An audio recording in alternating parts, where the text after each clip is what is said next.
Assalamualaikum warahmatullahi wabarakatuh. Alhamdulillah, alhamdulillahi rabbil alamin, wa bihi nasta'inu ala umurid dunya waddin, wassalatu wassalamu ala asyrafil anbiya'i wal mursalin wa ala alihi wa sahbihi ajma'in, amma ba'd. Alhamdulillah, pada kesempatan kita kali ini kita dapat dipertemukan di dalam majelis belajar. Harapan kita semoga Allah Subhanahu wa ta'ala memberikan rahmat, taufik dan hidayahnya kepada kita semua. Amin, Allahumma amin. Langsung kita lanjutkan belajar yang kemarin, yaitu tentang tahapan aqobah atau taat yang kedua, dengan dasar dari taubat. Sebab wajib bagi kita, orang-orang yang menjalankan ibadah, melakukan taubat.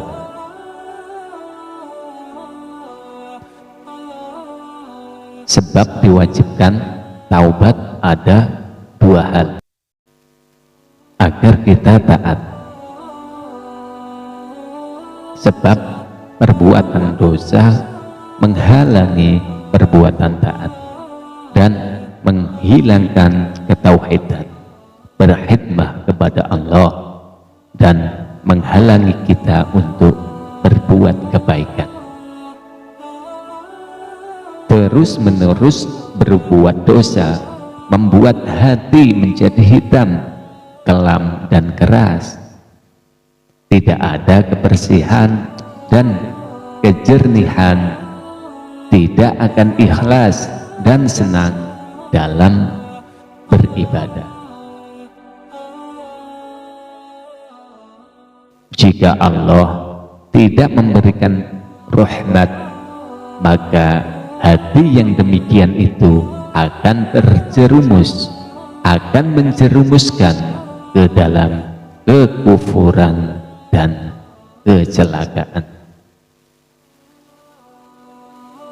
Sungguh aneh, bagaimana orang akan berbuat taat sedangkan hatinya keras.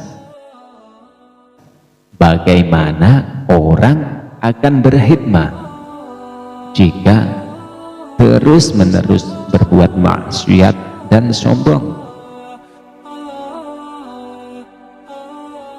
Bagaimana orang menghadap Allah jika ia selalu berlumuran dengan kotoran dan najis?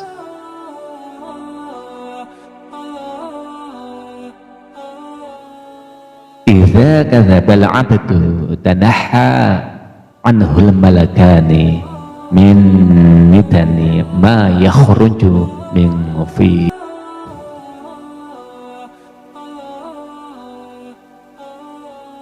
Bila mana seseorang berdusta, maka menyingkirlah dua malaikat.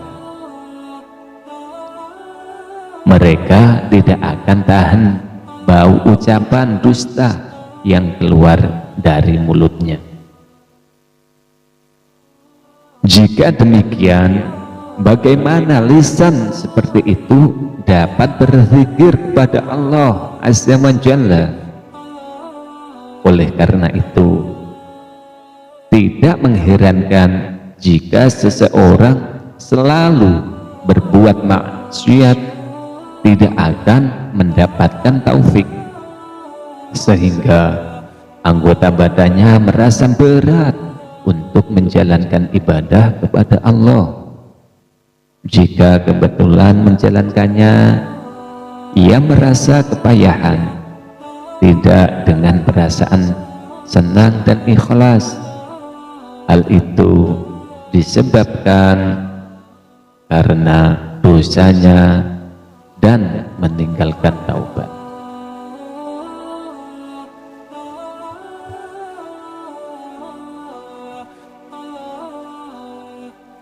Benar jika ada yang mengatakan jika tidak mampu mengerjakan sholat malam dan puasa menandakan bahwa ia terbelenggu oleh dosanya. Kemudian yang kedua, agar ibadah kita diterima oleh Allah Subhanahu wa ta'ala, karena taubat merupakan inti dasar untuk diterimanya ibadah, dan kedudukan ibadah seolah-olah hanya sebagai tambahan, ibarat orang yang memberikan pinjaman. Ia tidak akan mau menerima bunganya jika pokoknya tidak dipenuhi. Jadi bagaimana mungkin kebaikan kita akan diterima jika pokoknya tidak kita kerjakan? Bagaimana akan menjadi baik bila kita meninggalkan yang halal dan mengubah yang mubah, serta tidak henti-hentinya mengerjakan yang haram? Bagaimana akan menjadi baik jika kita bermunajah dan berdoa serta memuji Allah, sedangkan Allah murka kepada kita dikarenakan kita selalu mengerjakan sesuatu yang menjadi Allah murka kepada kita. Demikianlah keadaan orang yang enggan, tidak mau meninggalkan perbuatan maksiat.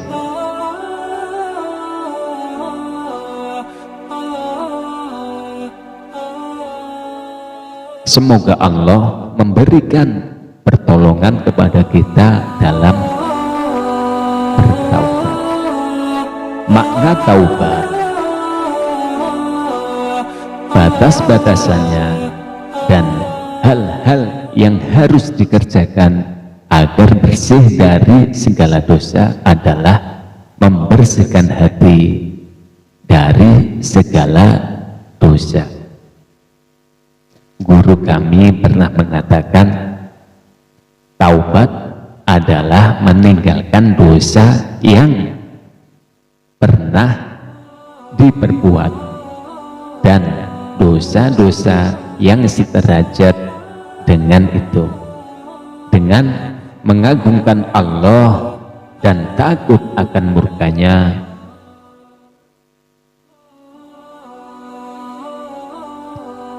Kemudian ada syarat-syarat bertaubat. Syarat bertaubat itu ada 4. Yang pertama, meninggalkan dosa dengan sekuat hati dan niat tidak akan mengulangi perbuatan-perbuatan dosa yang pernah dilakukan. Jika terdapat kemungkinan pada suatu saat akan mengerjakan kembali, maka yang seperti itu bukan atau belum dapat dikatakan taubat. Demikian juga tidak ada kepastian dalam niatnya, hatinya ragu untuk menghentikan perbuatan dosa, menghentikan dosa hanya sementara, maka yang demikian belum dapat dikatakan taubat. Kemudian syarat taubat yang kedua, menghentikan atau meninggalkan perbuatan dosa yang pernah dikerjakannya. Itu adalah menjaga, bukan taubat. Contoh, tidak benar-benar jika dikatakan bahwa Nabi taubat dari kekufuran, sebab Nabi Muhammad SAW itu tidak pernah kufur. Yang tepat, Nabi menghindari kekufuran.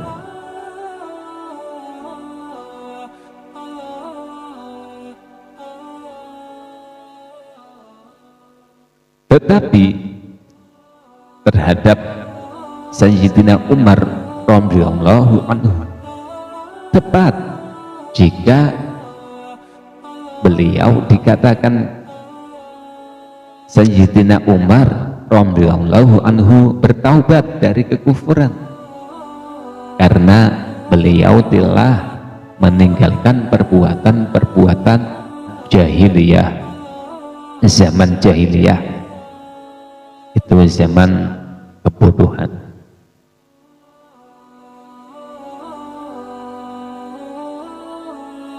Kemudian yang ketiga yaitu perbuatan dosa yang pernah dilakukannya harus setimpal atau seimbang dengan dosa yang ditinggalkan sekarang. Misalnya seorang kakek yang dulunya pezina dan penyamun, karena sudah tua ia tidak mampu lagi melakukan perbuatan seperti itu. Meskipun ia masih ingin melakukannya, merasa tidak mampu lagi melakukannya, maka ia bertaubat. Pintu taubat masih terbuka baginya, karena pintu taubat tertutup setelah seseorang dalam keadaan sakaratul maut. Jadi cara ia bertaubat adalah meninggalkan dosa yang setimpal dengan dosa zina dan menyamun, yakni dosa-dosa yang meskipun ia sudah tua namun masih mampu melakukannya. Misalnya dosa karena menggunjingkan orang lain, menuduh orang berbuat zina, mengadu domba, dan sebagainya. Maka ia harus meninggalkan dosa-dosa seperti itu dengan niat bertaubat dari berbuat zina dan menyamun. Kemudian syarat taubat yang terakhir atau yang keempat, yaitu meninggalkannya semata-mata untuk mengagungkan Allah Subhanahu wa ta'ala, bukan karena yang lain, tetapi takut untuk mendapatkan murka dari Allah, serta takut akan hukuman Allah yang amat pedih. Tidak ada maksud keduniaan, tidak takut kepada orang lain, juga bukan takut karena dipenjarakan. Jika taubat karena hanya takut dipenjarakan, berarti ia taubat kepada penjara, bukan taubat terhadap Allah. Jadi taubat adalah semata-mata takut akan murka Allah, bukan takut dipenjarakan, atau bukan karena tidak mempunyai uang misalnya, tetapi jika ia punya uang akan melakukannya lagi dan sebagainya. Demikianlah syarat-syarat taubat dan rukun-rukunnya. Apabila keempat syarat-syarat tersebut berhasil diamalkan sepenuhnya, maka itulah taubat yang sejati dan sesungguhnya. Dan itulah yang dimaksudkan Al-Quran, yaitu taubatan nasuha. Hakikat taubat dari tiap-tiap dosa ada 10 perbuatan untuk menyempurkannya, untuk menyempurnakannya, kecuali jika orang tersebut ahli taubat disebabkan takut melakukan dosa-dosa yang tidak ia ketahui. Perbuatan pertama yang harus dilakukan dalam bertaubat adalah tidak lagi melakukan perbuatan dosa, bukan hanya berhenti untuk berbuat dosa, akan tetapi menceritakannya pun tidak. Setelah itu tidak bergaul lagi dengan orang-orang yang menyebabkan dirinya berbuat dosa. Bahkan jika perlu mengasingkan diri atau pindah ke daerah lain dengan maksud menjauhi kawan-kawan, teman-teman yang dahulu suka mengajak berbuat dosa. Kemudian di sana benar-benar taubat dari segala perbuatan dosa. Hal-hal yang sekiranya dapat menarik dirinya berbuat dosa seperti itu ditinggalkannya sama sekali. Kemudian ia tidak akan melihat dan menjamah tempat-tempat di mana dirinya pernah berbuat dosa. Kini dirinya benar-benar membenci tempat-tempat yang pernah menjerumuskannya ke jurang kenistaan.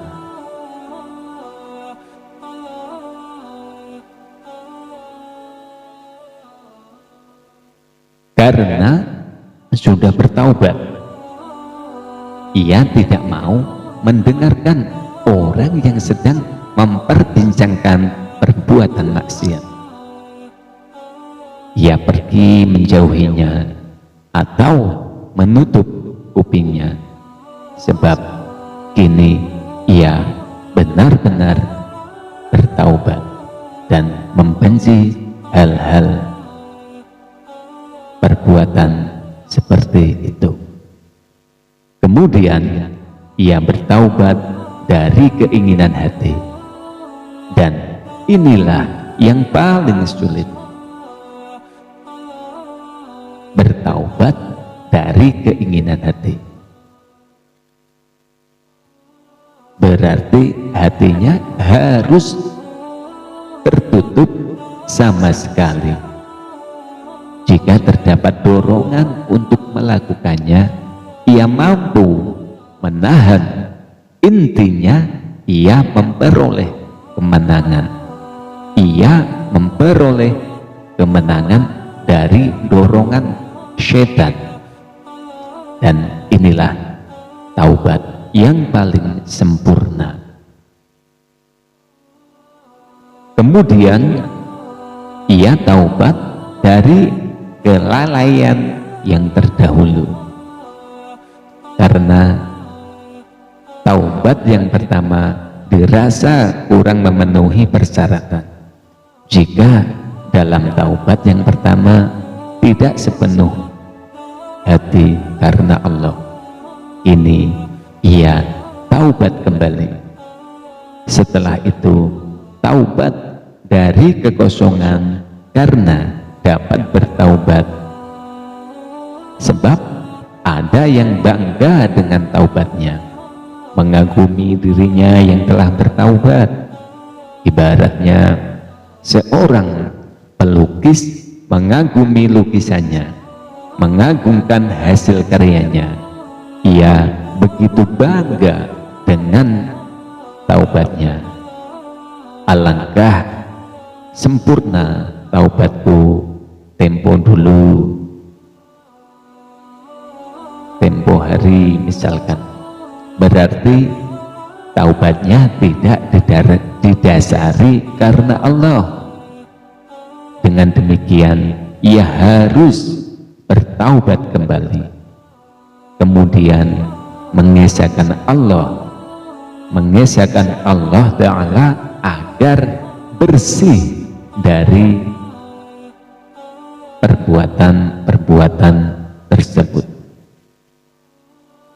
dan benar-benar lillahi ta'ala, benar-benar karena Allah subhanahu wa ta'ala. Demikianlah